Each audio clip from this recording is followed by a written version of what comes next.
Hey everyone, it's Nikki Kinzer. And I'm Pete Wright. If you've tried every planner, app, or productivity system and still feel overwhelmed, you're not alone. That's right. We chase the next tool, hoping it'll finally click, but somehow things still slip through the cracks. Exactly. That's what we call friction, the little bits of drag that make planning harder than it needs to be. And with ADHD, that friction can be the one thing that stops us from even getting started. That's where our GPS guided planning sessions membership comes in. It's a supportive community of ADHDers who plan together in real time. Twice a week, we carve out time to focus, get organized, and actually feel ready for the week ahead. No perfect systems, no pressure, just structure that fits your brain, not the other way around.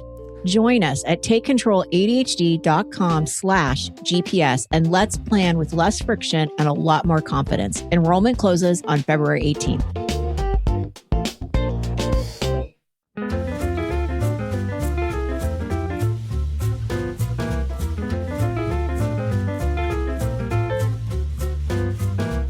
Hello, everybody, and welcome to Taking Control, the ADHD podcast on True Story FM. I'm Pete Wright, and I'm here with Nikki Kinzer. Hello, everyone. Hello, Pete Wright. We're on it, but for people who are listening to this as they come out, we're on a tear. We've recorded like 500 podcast episodes in the last week. It feels like it, yeah. And all of them, I feel like, have been leading up to this one. Because it's actually the first, as it airs, it's the first of our 32nd season to have a guest. Oh, wow. And the guest that is joining us is Hall of Famer James Ochoa. Holy cow, ADHD Pathfinder and friend of Startle Responses Everywhere, James Ochoa. And wow. Right? I'm excited wow. to hear it, Yes. I've started at times being speechless in spaces like that. I'm not speechless anymore. I'm like really jazzed by it. I'm like, let's go. Yeah. This is I am 64, and if folks haven't listened to your Headstone podcast of my life history, they need to go do it, because it was a double drop the mic moment. I just have to put that out there, Pete. It was beyond the shadow of a doubt. It rocked solid. So, I'm honored, when you introduce me like that, I'm like, well, let's go. I'll start your 32nd season. There you go. It's awesome. Yeah, because you've got some great listeners. We've got great listeners, great community. And hey, speaking of that, before we dig in, I got to be straight with you, listener. Are you listening? This show exists because of listeners who support it through Patreon. If these conversations and these guests have helped you feel more understood or less alone, or given you a new way to think about your ADHD, we'd love to have you in this community, the community that makes this possible. A few dollars a month means that we can keep showing up every week. We keep growing. We keep investing in this community. All you got to do is visit patreon.com/the ADHD podcast to learn more. If you've been sitting there, you're sitting on the stairs and you're waiting to come in to the gym to join that 8th grade dance, we are your 8th grade dance, and we're welcoming you. Come on in. It's okay. You don't have It's to not feel awkward, because 8th grade is pretty awkward. Because we're all awkward, and we're all awkward. All right, good. And you're just joining your people. Yeah, you're joining your the people. ADHD podcast. Right. Yeah. You can also, of course, head over to Take Control ADHD to listen to the show on the website, or subscribe to the mailing list and get each episode delivered to your inbox. Connect with us on Facebook, Instagram, or Pinterest, or Blue Sky at Take Control ADHD. And you can jump into the free part of our community by visiting takecontroladhd.com/Discord. Whether you're a Discord user or not, it's easy to jump in and get yourself in. It's the 8th grade dance thing all over again. It's just great. A lot of weirdos dancing funny that will like you. It's okay. You don't have to.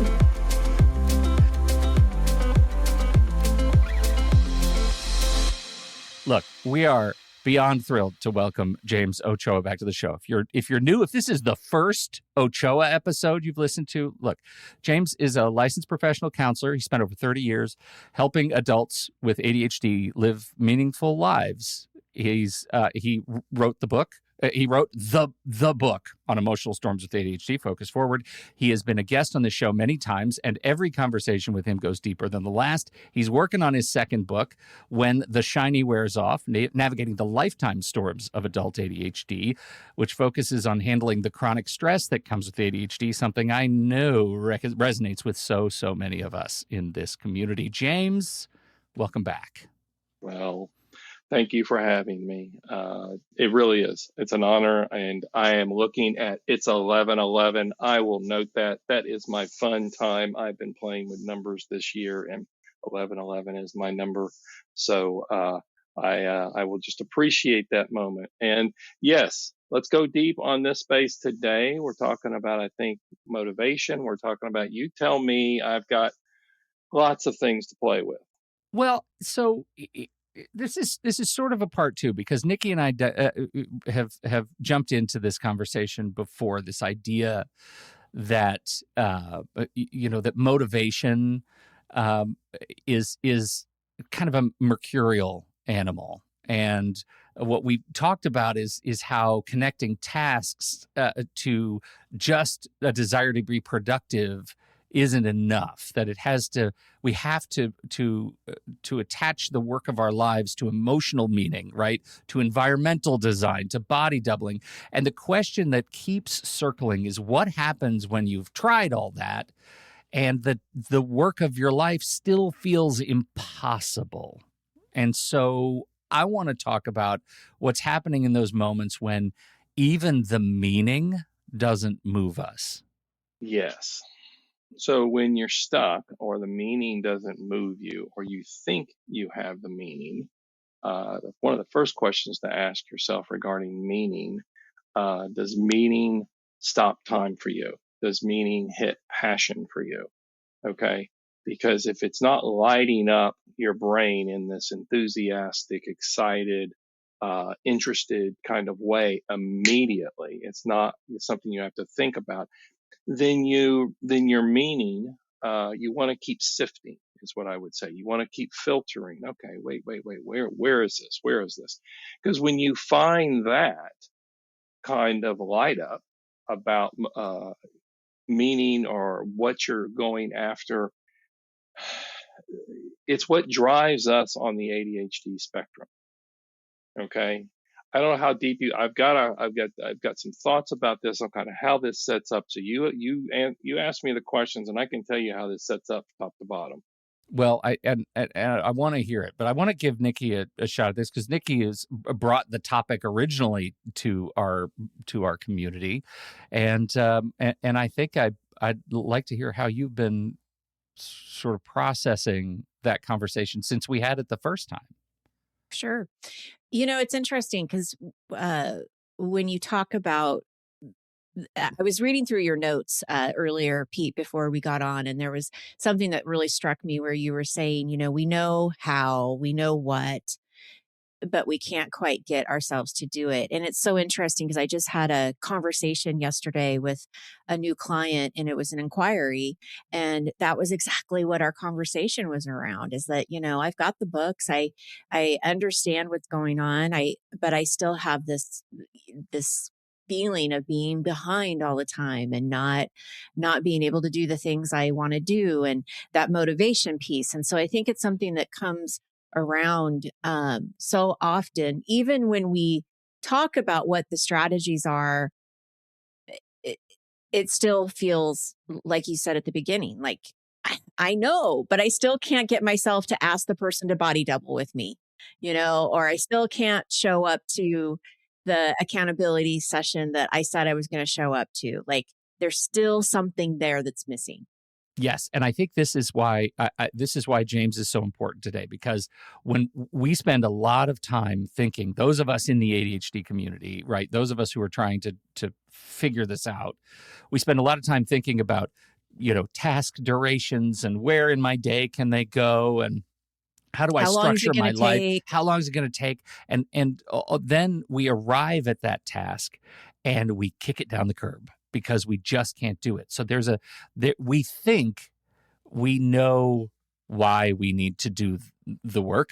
We think we have a good sense of that, but maybe we don't. And what I'm hearing you tease is maybe that's the biggest question. So I wanted you back because you work so much in the space of marshaling inner resources to figure out how to discern the why in a way that resonates. What do you mean by inner resources, and how do you help someone who feels like they've been running on empty for so long that they may not even know that they have resources inside anymore? Boy, where do I start?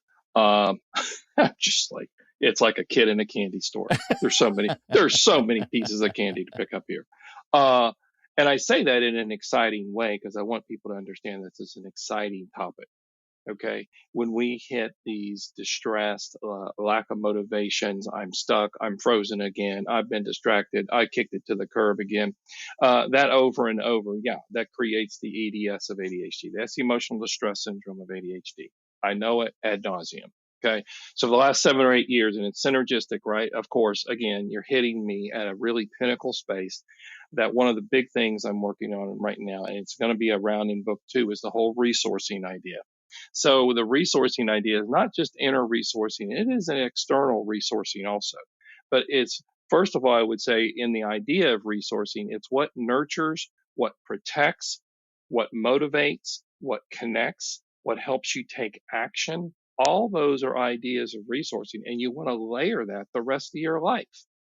Okay. I tried to count mine, 3 years ago, and I stopped at like 75 or 80, and I hadn't even left my room.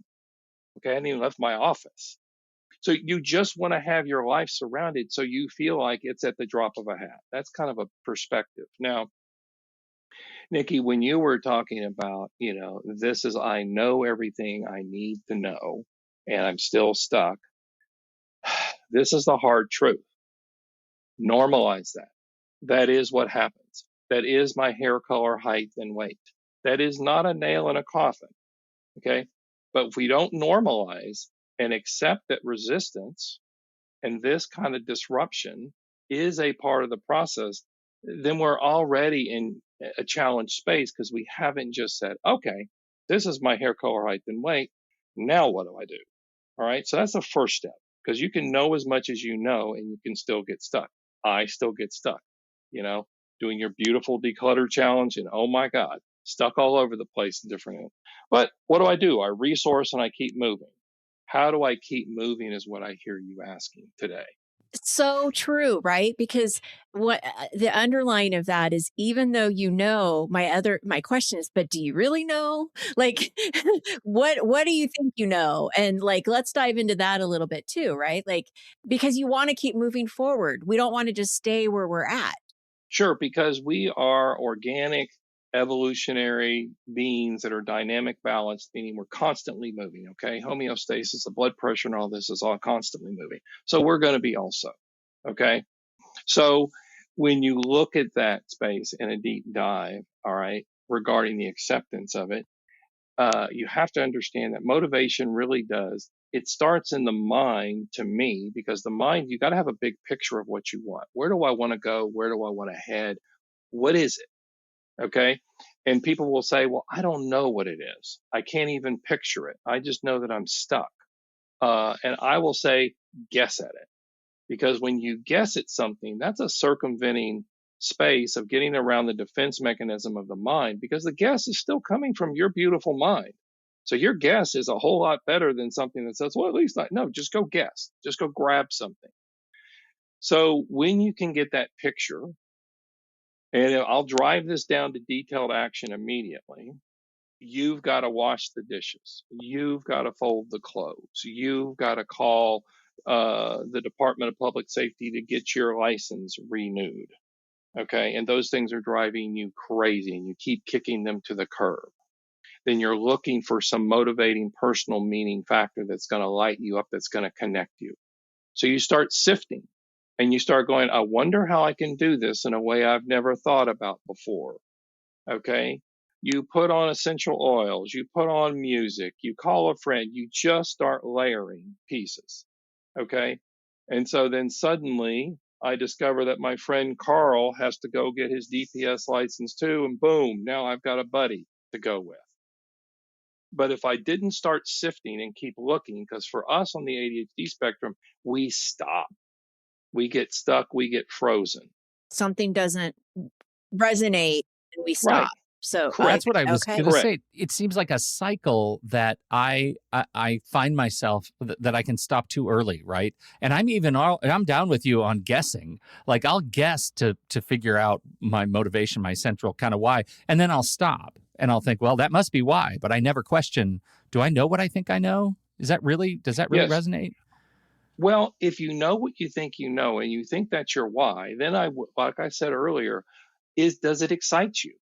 Is it personally connecting? Does it feel like a kid in a candy store? Okay. And you're like, no, it doesn't yet. Go back to sifting. Okay, interesting. So I wonder how this why is going to really light me up. I wonder what I could connect with it. I wonder what I could put with it that would really just nail it for me. That, oh, interesting. That's right. I need to go wear my favorite red shirt today because it really motivates me. The mind is an unbelievable search engine, but if you don't put the open-ended question in front of it and keep it circling, this is one of the keys on this.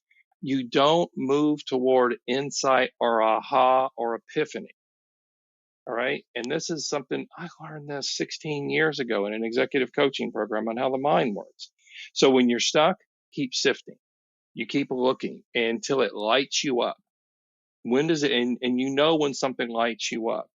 Anyone's got a shiny object in their life that lights them up. And so you know the feeling state in your body.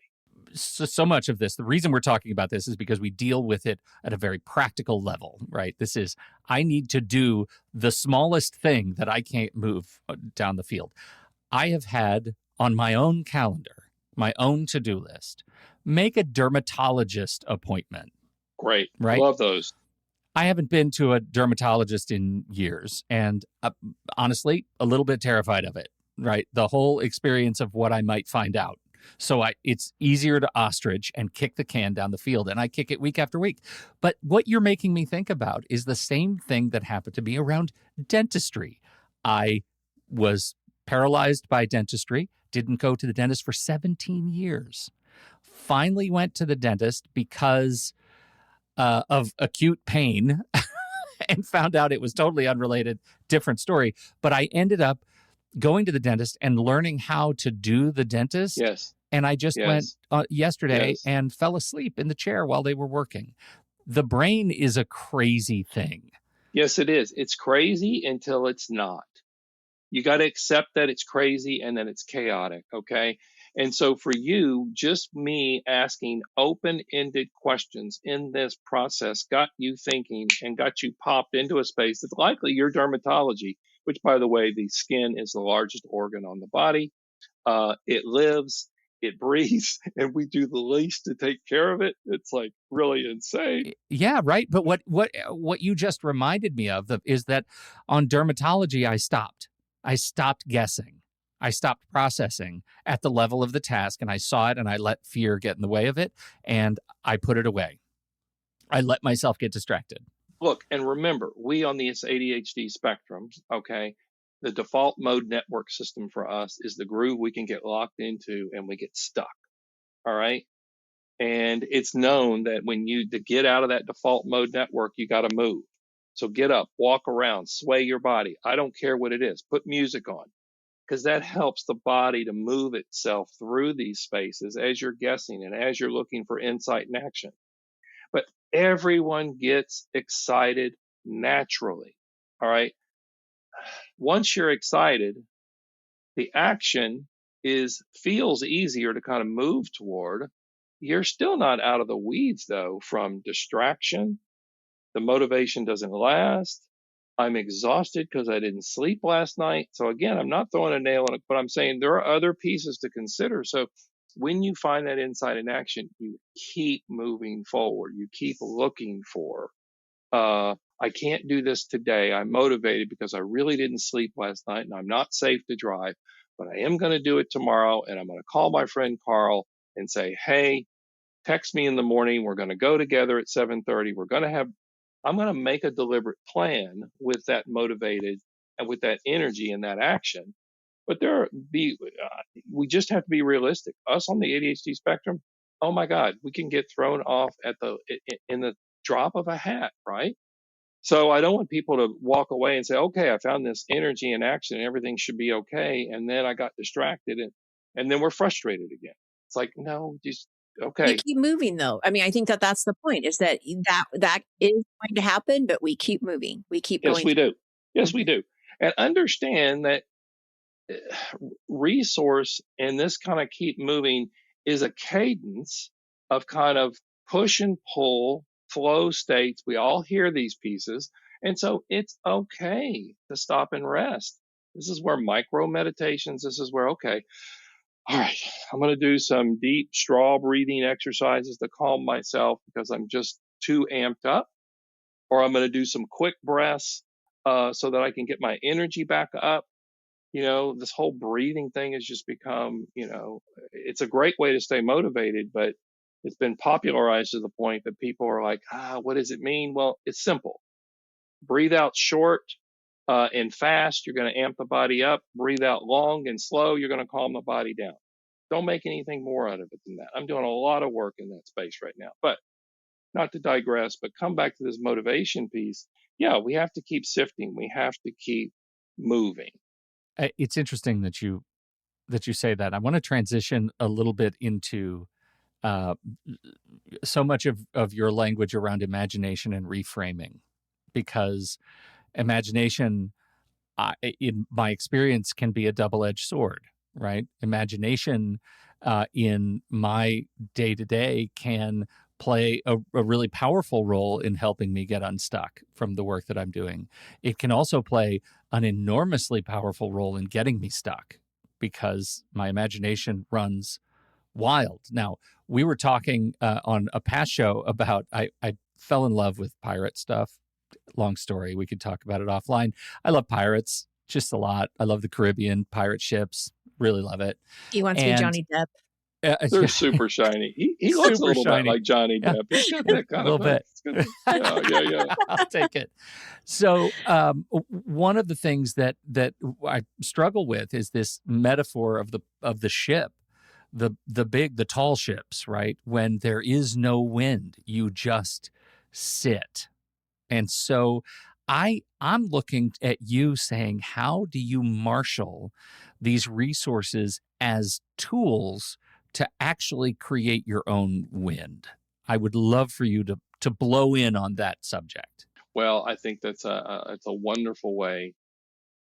It's a great segue into this space that when I'm stuck and I'm by myself and I'm on my ship and there is no wind, how do I create my own wind? Okay.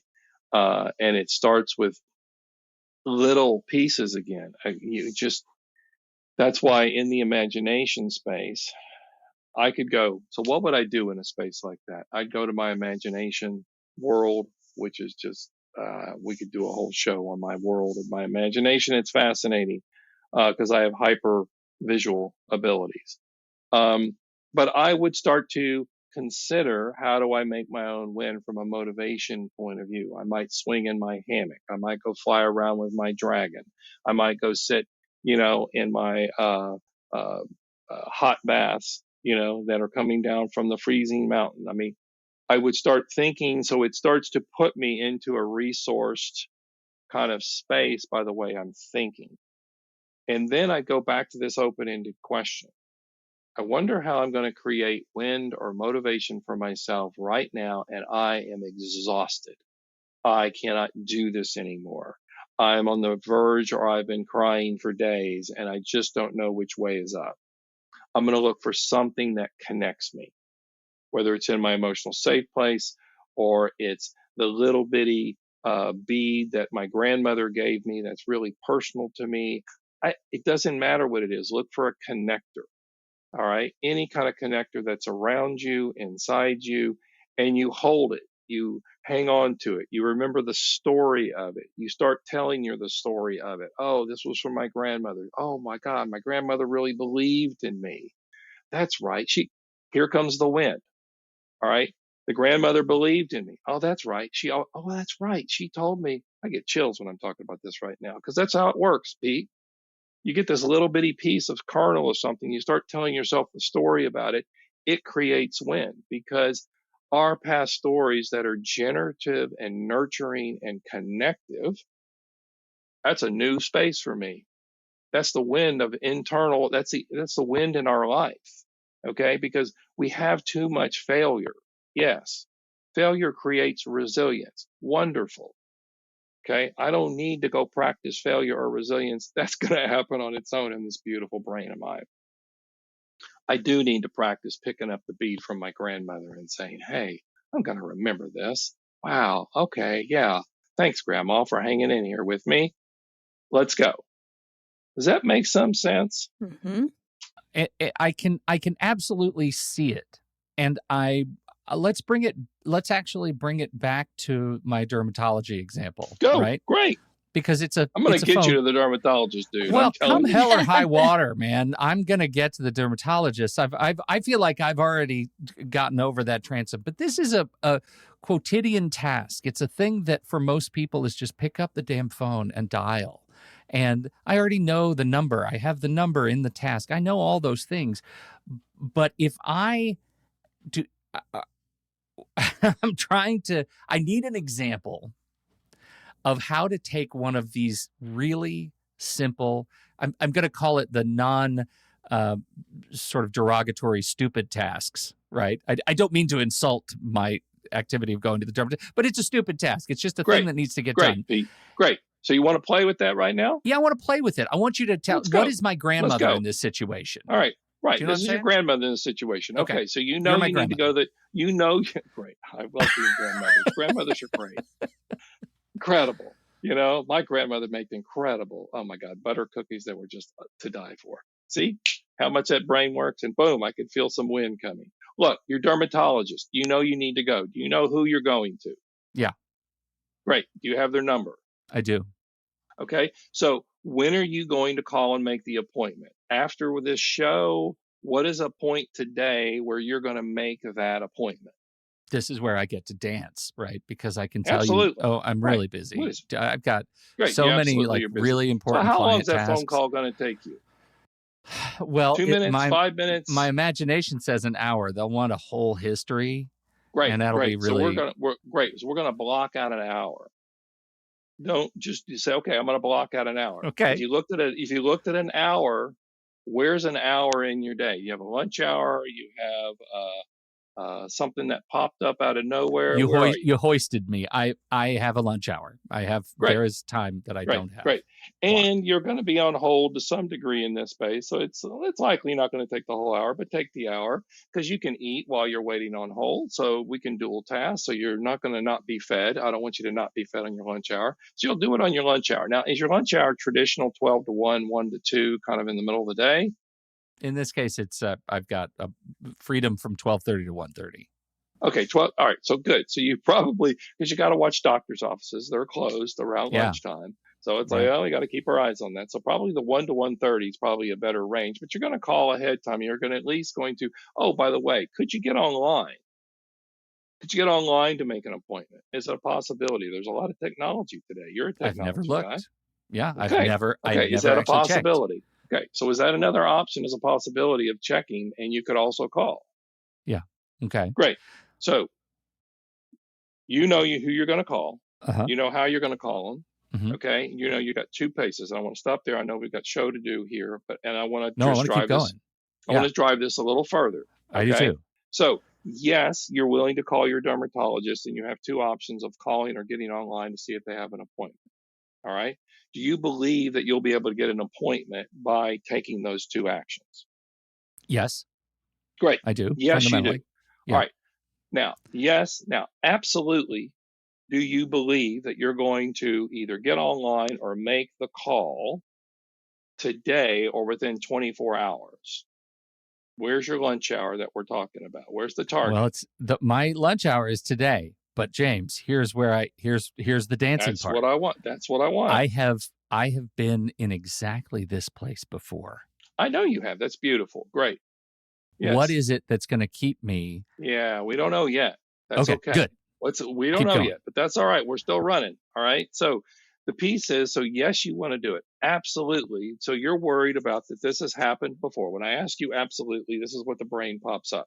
Oh, I've done this before. Oh, here we go again. Oh, here comes that slide. And I go, oh, interesting. So what might stop you from that slide? Might a commitment on a podcast that you're very centric to, that we're talking with, might this give you enough, a little bit of a functional pressure that your dear friend James is going to text you after this and say, hey, where's that dermatologist appointment? Would that get you over the hump today? Okay. That is traitorous behavior on your part, Ochoa. Absolutely.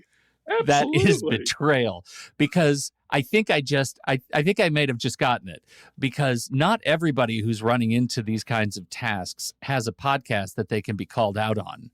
Right. But everybody has something like a podcast Yes, they do. that they can be called out on. Yes, they do. Yes, they do. They have something that could put functional pressure.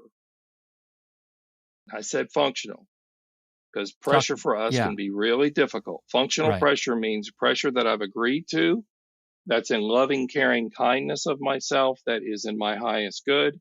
I care for you. Compassion. Exactly. Mm-hmm. Thank you, Nikki. So now I'm going to, so yes, you want to do it. Right. Because what is more uncomfortable, right? Is it the act of calling or the act of having to address this again on a podcast next time, or in a text with you in an hour, or whatever? What is more uncomfortable? I know. And the future doesn't matter to me right now, because it's the action right now in conjunction with you and relationship that I want people to hear, that this is what's important when you're loving and caring for someone and saying, hey, you can do this, you can do this, you can do this. Let's keep looking. So now we've got the thread that says, yes, you'll do it. Absolutely, you'll do it. Because I'm going to text you now, and we've got the podcast. So absolutely, will you do it? I don't want to say yes to you right now, man. That's okay. It's okay. You don't have to. But how close are you to absolutely? I would say I am as close as I have ever been. Are you 80%? Yeah, easy. Awesome. Are you 90%? I'd say I'm 90%. I say that last 10% is that little tiny space at like 1258. That's okay. I'll take 90% because we're not done yet. So yes, absolutely. Now, beyond the shadow of a doubt, are you going to make the call to your dermatologist? Beyond the shadow of a doubt. Exactly. Now I'm stretching your brain on purpose. Beyond the shadow of a doubt. You're going to call your dermatologist? What my biggest, I'll tell you just straight up, my biggest concern is that it is what I am going to call my dermatologist. Yes. Excellent. Right. And I'm terrified of the moment before I call my dermatologist that has historically where I've allowed myself to convince myself not to. Great. And so in that space of terrification, new word, I love that word, terrification. How might you support yourself? Would you have a blanket? Would you have a picture of a loved one? Would you understand that your skin is one of the most important organs and the biggest organ on the body, and it has about compassion and self-care? How are you going to care for yourself when you pick up that phone or dial it? You know, what's interesting about that is I'm genuinely motivated, I think, by fear that can be kind of productive. Oh, and absolutely. When you're saying this right now, what I think might get me over the edge is legitimately, this is going to sound horrible, but legitimately bringing up photos of horrible skin conditions that can happen to people. Okay. Then in that case, it's functional pressure. Again, it's by choice. You're not trying to traumatize yourself with these. You're motivating yourself to understand that this is about compassion and care for yourself. No, we have absolutely. So beyond the shadow of a doubt, will you call your dermatologist? Yes. Okay. What's the rest of it? What's the rest of it? Well, it feels like there are two commitments going on. One, I'm 80-90%, let's say 90% that I'll call my dermatologist today. Beyond the shadow of a doubt, I will call my dermatologist. there's still 10% that says, I might not call them today. Yes. Yes. Are you willing to live with a 10% risk factor in your life based on everything we've known so far? Are you, it's okay to have 10%? It's with me. I'll take a 9 out of 10 chance. I'll go buy that lottery ticket. Yeah. It's true. That's a really good point. Yeah. You don't have to be at 100. No. And we set ourselves up. Light bulb moment right there. Yeah. Damn, because man. when I build strategies with people, I built to 8 out of 10. Is this 80%? And that's good enough to get moving. Because when we started hitting 90 is a really cream of the crop. 90 to 100, I don't know if that's realistic in today's world. 1 out of 10 times things drop. I don't remember it. I caught it falling through the crack. Still 9 out of 10 times I'm picking up the damn phone, man. Yeah. 90%. I'll live with that when my world of ADD, unmanaged and chaotic, was giving me the flip of that. 10% of the time I'm succeeding, maybe. And it's chaos or stress, or I'm just eating myself alive to get there. So, Pete. Wow. Yeah. So Okay. look, this, yes, absolutely, beyond the shadow of a doubt. That stuff is going to be in book 2. That's new stuff. Those are things that I want to tweak the brain, because we're talking about motivation. We're talking about relationship with self. And so this is a beautiful example of it. I have not had a live example. And I'm like, okay, Pete, he's it. Yeah. Let's go. That was great. Well, there's always, let's just say, there's a 90% chance that I'm going to be your guinea pig when you're on this show. And I've just come to terms with that. Well, Nikki set you up a few years ago. So. I know, right? No, speaking of, right. In the gems of your life history, we just kind of reworked that video world. I want to, just because you brought up the book, I want to transition for our last sort of point here about the handling of chronic stress and adult ADHD, because it feels like, and if you use the example we just sort of lived through, it can feel like a chicken and the egg problem, right?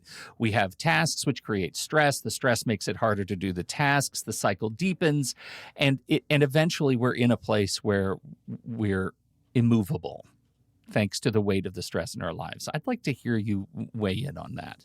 It's normal. It's going to happen. Here we go. Okay. I don't get a gold card because I'm some expert who's sat in front of this, by the way, going into my 36th year. Thank you very much. It's phenomenal. And my passion gets getting higher, which is insane. I'm like, how does this happen? So, but what I'll tell you is this: when I'm in the doldrums there and I'm in those darkest spaces, when you begin to resource yourself and actively use it, you're setting up a wave and a ball of inertia and energy that is going to help you counterbalance more and more of the time. I think I crossed the threshold of having as much resource as distress or difficulty in about 2007 or 8. Why that year? I can't tell you. I just know that I started seeing things on a brighter side more often than not. I felt happy spontaneously in ways I'd never felt. So everyone's going to cross a threshold when you keep adding resource. And it's like, it is a counterbalance because the body is a yin yang. It's an on, off, yes, no. We're just over exercising the survival instinct and stress because of genetics and the way our beautiful world has just hammered us. All right, accept that. So I do believe, Pete, that there is an element of, and people are like, well, when is that going to happen? I want to know. There's not an exact moment, but keep building resource around you, which is why I'm going after in my second book so much about resourcing too. It's about shiny objects.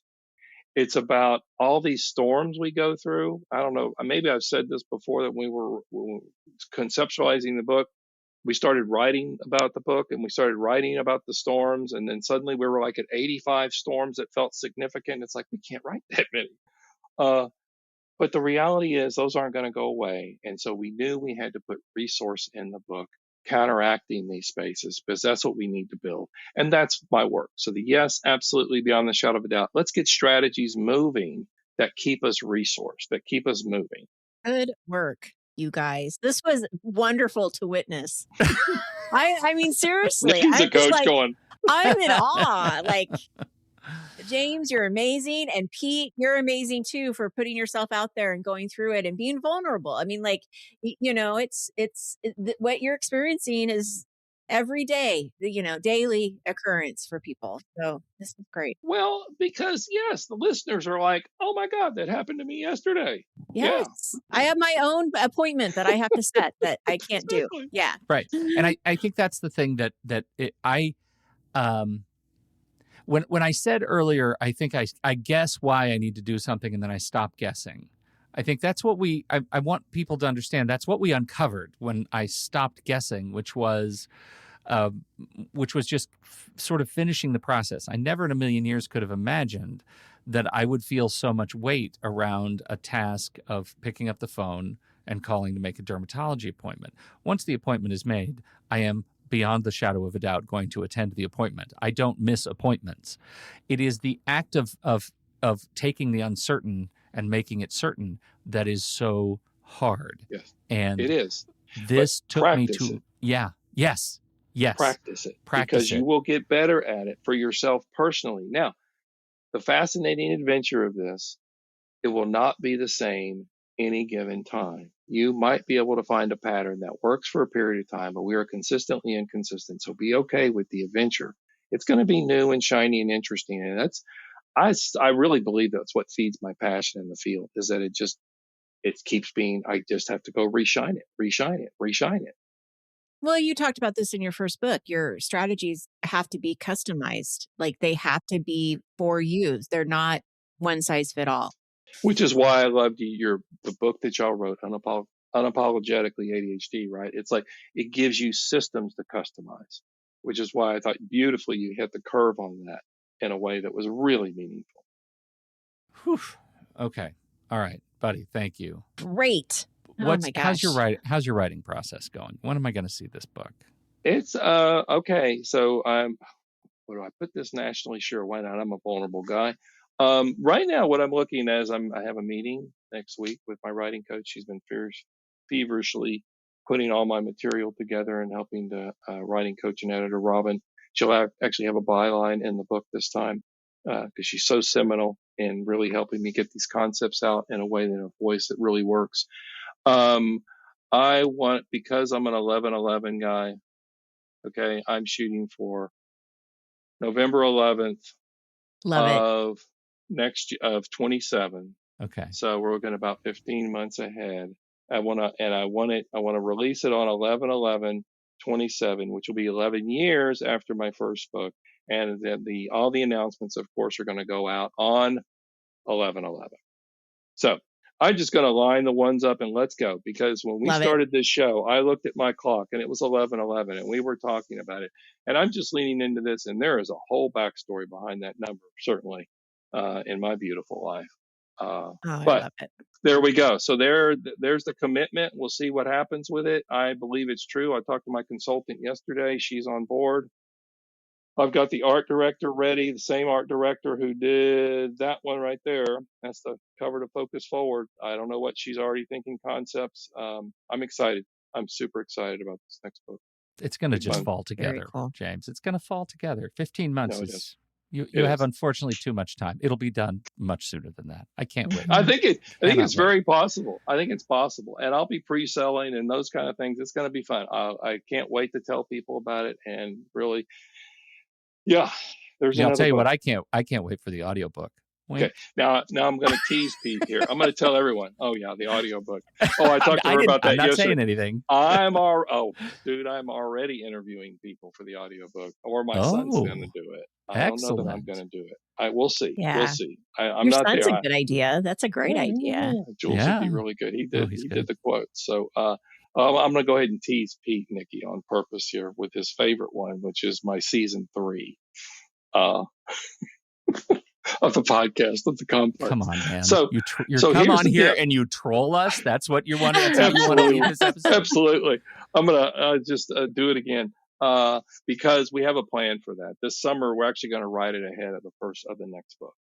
I wanted to be a lead into the book. And so it gives me more motivation. I tied it to something that was highly and personally meaningful. I'm like, well, what can I not get away with here? Well, I can't publish the book if season 3's not out. That's my commitment to myself. Yeah. Excellent. Yeah. Excellent. Boom, boom. I'm practicing what I preach. It's not easy. And we'll see. I think it's all there. I'm 90% though. I'm definitely 90%. I'm certain Okay. this is I'll gonna take happen. those odds. I'll take those odds. I will too. James Ochoa, man, you're the best. Thanks for being here, as always. Look, thank the platform. You guys started. How long ago do y'all start this? I'm always 2010? 2011, somewhere in there. You are just these, you're the early birds in this space, and it really shows.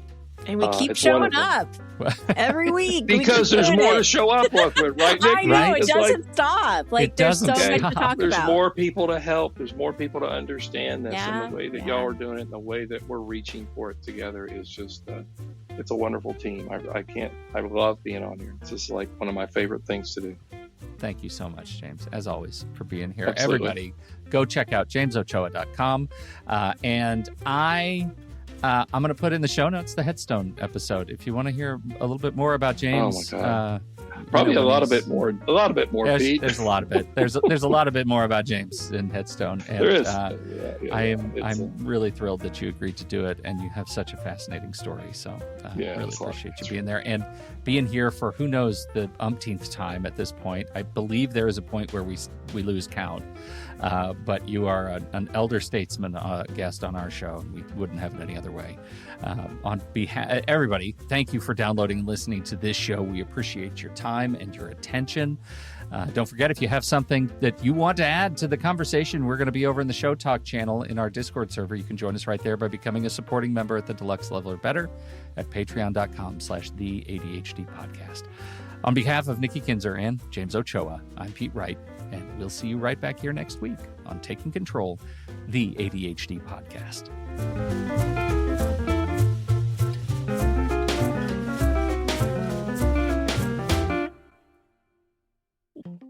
Hey everyone, it's Nikki Kinzer. And I'm Pete Wright. If you've tried every planner, app, or productivity system and still feel overwhelmed, you're not alone. That's right. We chase the next tool, hoping it'll finally click, but somehow things still slip through the cracks. Exactly. That's what we call friction, the little bits of drag that make planning harder than it needs to be. And with ADHD, that friction can be the one thing that stops us from even getting started. That's where our GPS guided planning sessions membership comes in.